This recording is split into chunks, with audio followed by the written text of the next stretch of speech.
साथियों नमस्कार, सत श्री अकाल। साथियों इस समय हम शंभू बॉर्डर पे बैठे हैं, जहां 13 फरवरी से आंदोलन चल रहा है।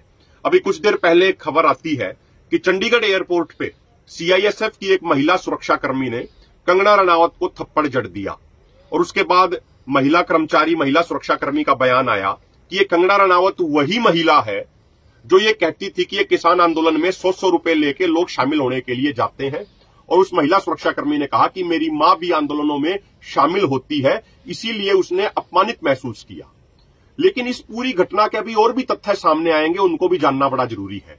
ये मैं ऐसा इसलिए कह रहा हूं क्योंकि अभी भाजपा के ही एक नेता हरजीत ग्रेवाल का एक चैनल पे मैं बयान सुन रहा था, जिसमें हरजीत ग्रेवाल जी ने कहा कि वहां पे सुरक्षा चेकिंग को लेकर बहस शुरू हुई महिला सुरक्षाकर्मी कुलविंदर कौर जी में और कंगना रनावत में, और उसके बाद बहस आगे बढ़ गई। कंगना रनावत अपना फोन साथ लेके जाना चाह रही थी, लेकिन वो चेकिंग करना चाह रही थी। तो इसीलिए इस पूरी घटना के अभी तथ्य सामने आने जरूरी हैं। लेकिन एक बड़ी महत्वपूर्ण बात यह है साथियों कि अगर कोई व्यक्ति या कोई महिला एक्टर एक्ट्रेस है या एमपी है या एमएलए है या कोई बड़ा व्यक्ति बन जाता है, तो उसको ये अधिकार किसी ने नहीं दिया कि वो किसी समाज के बारे में आपत्तिजनक और अपमानजनक शब्दों का इस्तेमाल करे।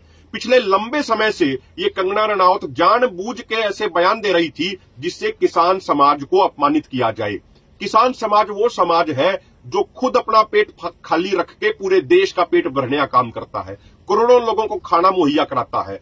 किसानों के बेटे जवान ही देश की सीमाओं पर तैनात है और देश की सुरक्षा, एकता व अखंडता की रक्षा कर रहे हैं। तो उस किसान मजदूर समाज के बारे में ऐसे आपत्तिजनक शब्दों का इस्तेमाल करने का अधिकार किसी ने भी कंगना रनावत को नहीं दिया। और मेरा तो यह मानना है कि समय रहते हुए कंगना रनावत के ऊपर कार्रवाई होनी चाहिए थी और उनके ऐसे बयानों पर रोक लगाई जानी चाहिए थी, लगाम लगाई जानी चाहिए थी।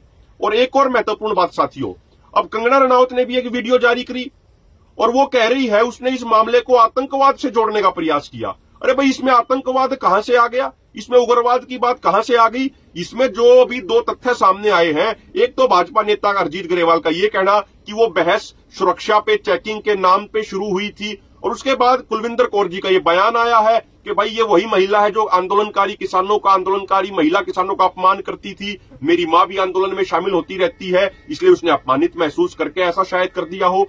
तो इस पूरी घटना को आतंकवाद से जोड़ना या उग्रवाद से जोड़ना कहीं से भी ठीक नहीं है। वैसे भाजपा वालों की ये आदत है कि अपने किसी भी गलती को छुपाने के लिए कोई नया बड़ा शिगुफा छोड़ देते हैं।